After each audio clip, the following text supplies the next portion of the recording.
الحمد لله وكفى وسلام على عباده الذين اصطفى خصوصا على سيد الرسل وخاتم الأنبياء محمد المصطفى وعلى آله وأصحابه الأتقياء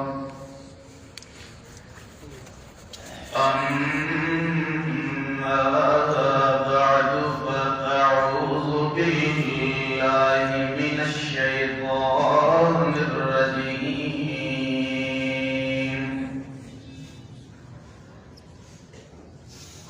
بسم الله الرحمن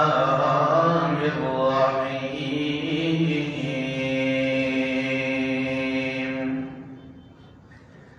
فول وجهك شطر المسجد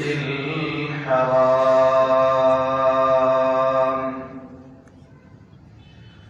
سبحانك لا علم لنا سبحانك لا علم لنا إلا ما علمتنا إنك أنت العليم الحكيم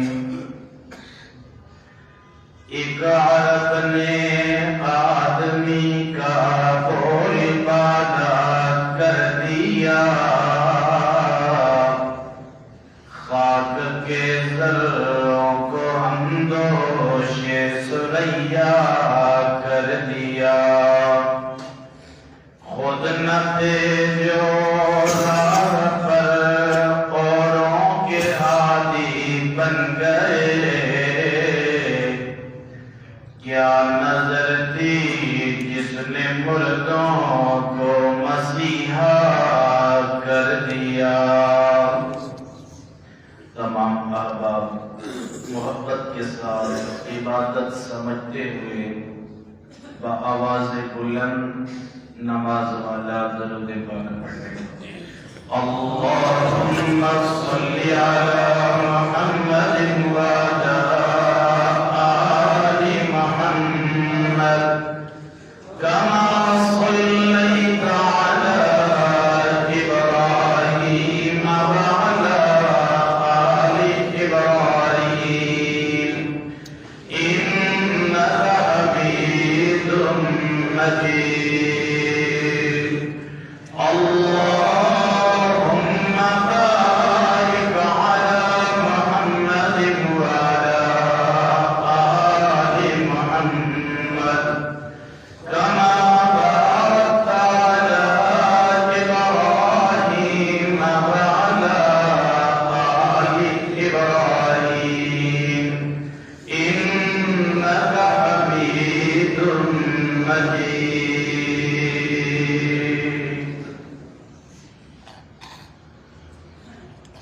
میرے انتہائی قابل عزت تکریم بزرگوں عزیز نوجوان میرے مخلص مسلم دوستوں بھائیوں میرے عزیز ساتھیوں سابقہ جمعہ ہم نے نبی اکرم صلی اللہ علیہ وسلم کا مدینے آنا اور ابتدائی مدینے کے دور کا ذکر کیا تھا آج کی نشست میں ہم نے نبی اکرم صلی اللہ علیہ وسلم کی مدنی زندگی کا کچھ نہ کچھ حصہ ذکر کرنا ہے چونکہ نبی پاک کی جو زندگی مبارکہ ہے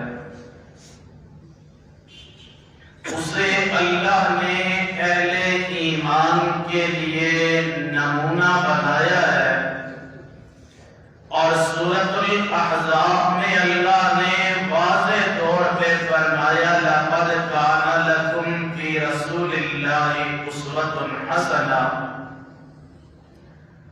کہ تمہارے لیے رسول اللہ کی زندگی میں بہترین نمونہ ہے کہ تم نے زندگی ویسی گزارنی ہے جیسے امام الانبیاء گزار کے گئے ہیں۔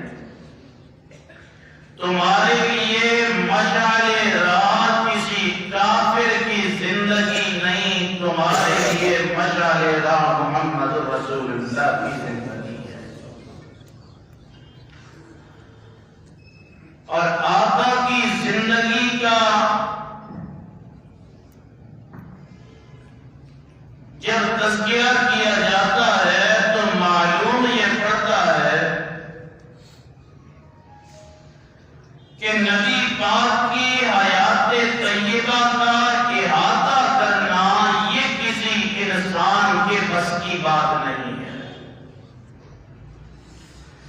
مگر کچھ نہ کچھ حصہ ہر مومن کے دل و دماغ میں ہونا چاہیے، اسے معلوم ہو کہ ہمارے نبی نے زندگی کیسی گزاری ہے۔ مکہ میں رہے تو آپ کا طرز عمل کیا تھا، مدنی زندگی میں آپ کا طرز عمل کیا رہا ہے؟ چونکہ مکی دور انتہائی کٹھن اور مشکل دور ہے، جس میں تکالیف کا سامنا کرنا پڑا۔ 13 سال ہمارے نبی نے مکہ مکرمہ میں مارے کھائیں، ظلم و ستم کا نشانہ بنے رہے۔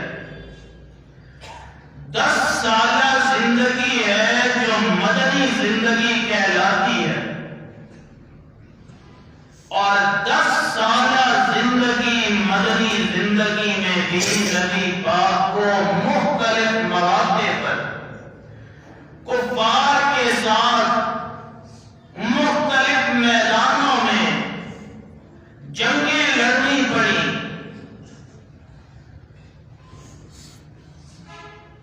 اور یہود و نصارہ کی سازشوں کا سامنا کرنا پڑا۔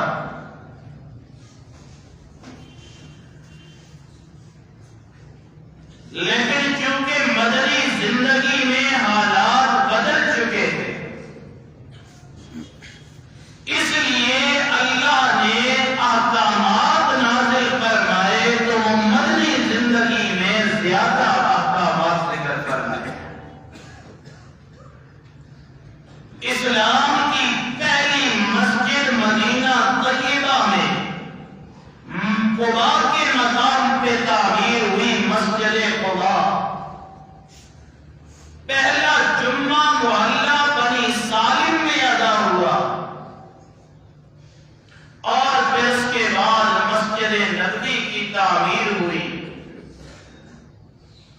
ازواج مطہرات کے لیے حجرے تعمیر کیے گئے،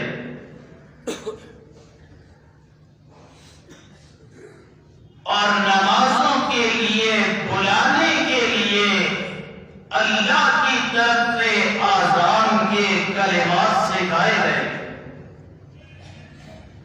اب اہل ایمان رسول اللہ کی امامت میں مسجد نبوی میں 5 وقت کی باجماعت نماز ادا فرماتے تھے،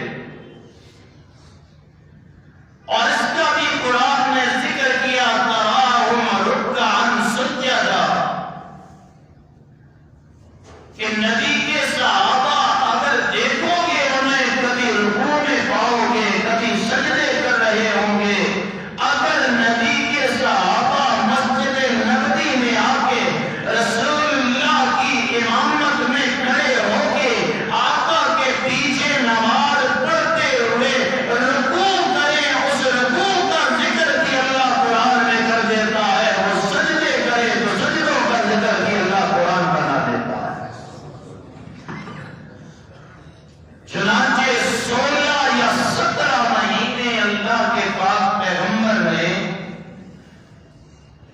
صحابہ کو نمازیں پڑھائی بیت المقدس کی طرف منہ کر کے کہ بیت المقدس یہ پہلا قبلہ،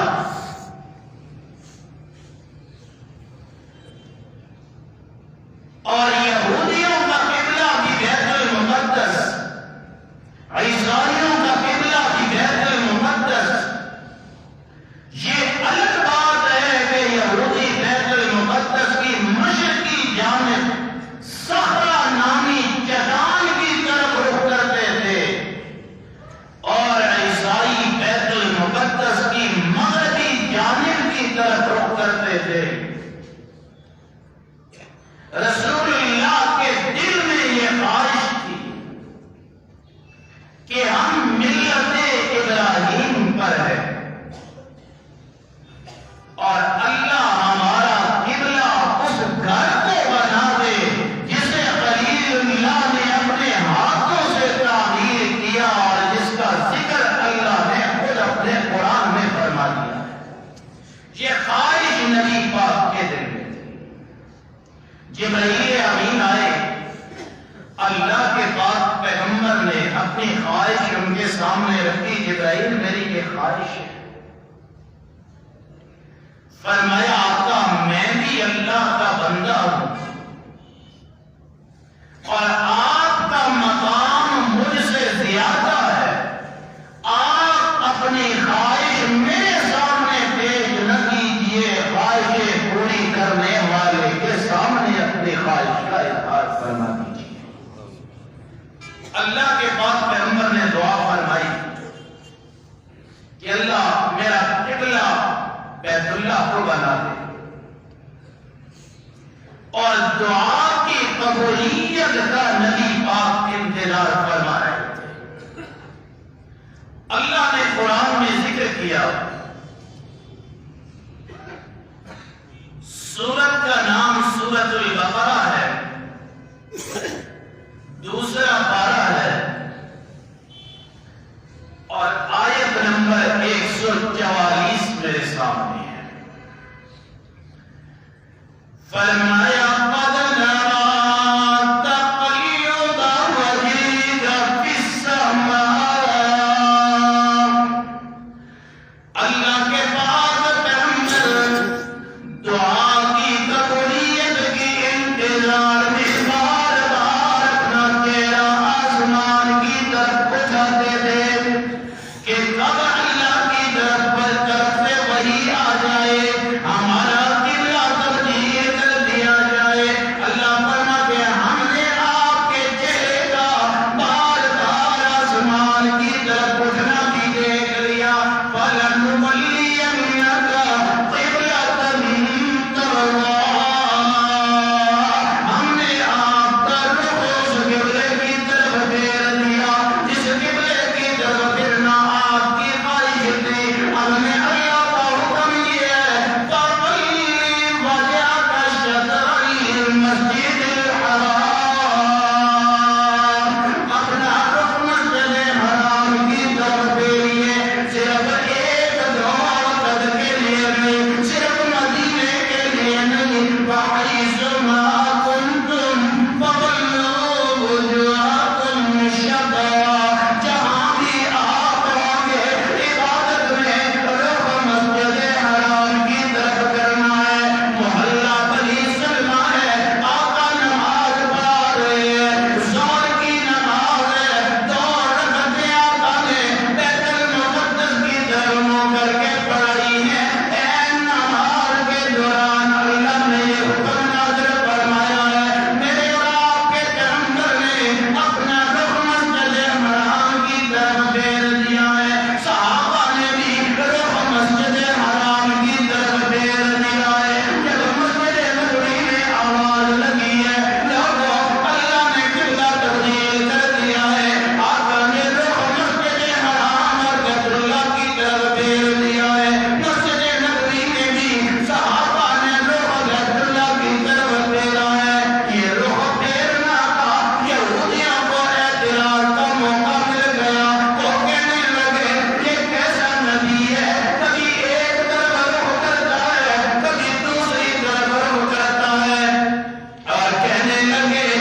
پہچان رکھتے ہیں کہ انہیں ایسے پہچانتے ہیں جیسے اپنی اولادوں کو پہچانتے ہیں. تو کیا بتاؤ نا تم ایسے ہی اللہ کے نبی کی پہچان رکھتے ہو. وہ کہنے لگے اپنی اولادوں کے بارے میں ہمیں شک ہو سکتا ہے لیکن رسول اللہ کی صداقت میں ہمیں شک نہیں ہو سکتا. ہم تو اتنا اپنی اولادوں کو نہیں پہچانتے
مکہ مکرمہ میں جہاد کی اجازت نہیں تھی، حکم یہ تھا جتنا بھی ظلم کرے تمہیں صبر کرنا ہے۔ اب مدینہ طیبہ میں اللہ نے جہاد کی بھی اجازت عطا فرما دی ہے۔ پہلا غزوہ غزوہ بدر ہوا ہے اسلام کا، 17 رمضان ہے، رمضان کی 17 تاریخ ہے، جمعے کا دن ہے اور 2 ہجری کا واقعہ ہے۔ بدر کے میدان میں اسلام اور کفر کا پہلا معرکہ ہوا ہے۔ سن 3 ہجری کو احد کے میدان میں معرکہ ہوا ہے، اور یہ اسلام نے جو جہاد کی اجازت دی ہے، اللہ نے جہاد میں اتنا اجر رکھا ہے کہ اللہ کے پاک پیغمبر فرماتے ہیں جو بندہ صرف اتنی دیر جہاد کر لے جتنی دیر میں اونٹنی کا دودھ نکالا جاتا ہے، صرف اتنی دیر کی جہاد کر لے، اس پہ جنت واجب ہے۔ لمبی تفصیل ہے، میں وقت اجازت نہیں دیتا۔ احد کا میدان ہے، حضرت حنظلہ رضی اللہ تعالیٰ عنہ نئی نئی شادی ہوئی ہے، غسل کرنے کے لیے پانی رکھا ہے، کپڑے اتار رہے ہیں غسل کرنے کے لیے، ادھر اعلان ہوتا ہے اسلام اور کفر کا معرکہ شروع ہو گیا ہے۔ حضرت حنظلہ نے غسل کرنا تھا، غسل وہیں چھوڑا، کپڑے دوبارہ پہن لیے، تلوار لی، احد کی طرف بھاگ نکلے۔ حنظلہ کیا کر رہا ہے؟ حضرت حنظلہ فرماتے ہیں جب جہاد کا اعلان ہو گیا ہے، ایک لمحہ پیچھے نہیں رہ سکتا، میں غسل بعد میں کر لوں گا، پہلے رسول اللہ کی خدمت میں حاضر ہو کے آقا کے دفاع کرتے ہوئے میں جہاد کرنا چاہتا ہوں۔ جب احد کے میدان میں 70 صحابہ شہید ہوئے ہیں، صحابہ شہداء کے اجساد کو اٹھا رہے ہیں، جسموں کو اٹھا رہے ہیں۔ حضرت حنظلہ کو دیکھا، حضرت حنظلہ کے بالوں سے پانی ٹپک رہا ہے۔ اللہ کے پاک پیغمبر کے پاس آ کے فرماتے ہیں آقا حضرت حنظلہ کے تو بالوں سے پانی ٹپک رہا ہے۔ اللہ کے پاک پیغمبر یہ کیا ماجرا ہے؟ اللہ کے پاک پیغمبر نے فرمایا میرے صحابہ، حنظلہ میدان میں آیا تھا، اس پر غسل واجب تھا، یہ غسل نہیں کر سکا تھا، جو ہی میدان میں شہید ہوا ہے، اللہ نے فرشتوں کو بھیج دیا ہے کہ میرے نبی کا حنظلہ شہید ہوا ہے، یہ غسل کر نہیں سکا ہے، یہ غسل کا موقع اسے نہیں ملا ہے، لہذا تم فرشتوں جنت کا پانی لے کے جاؤ گے، احد کے میدان میں حنظلہ کو جنت کے پانی سے غسل دے کے آؤ گے۔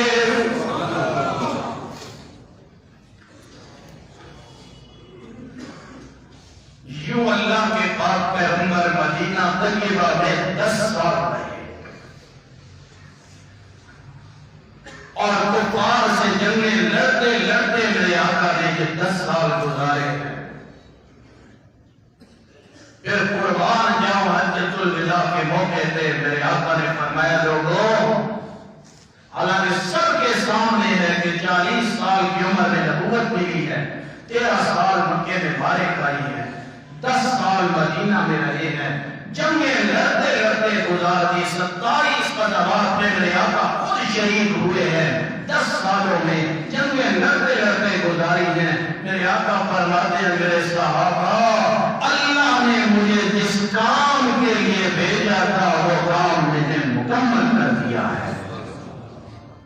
زندگی رہی تو آئندہ جمعہ انشاءاللہ یہ موضوع تو جتنا اس کو بیان کیا جائے بڑا وسیع و عریض ہے، مگر آئندہ جمعہ انشاءاللہ زندگی رہی تو نبی پاک کے معجزات کا ذکر کروں گا کہ اللہ نے میرے اور آپ کے نبی کو کیا کیا معجزات عطا فرمائے تھے۔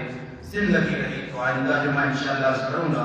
اللہ الفاظ قبول فرمائے۔ وآخر دعوانا الحمدللہ۔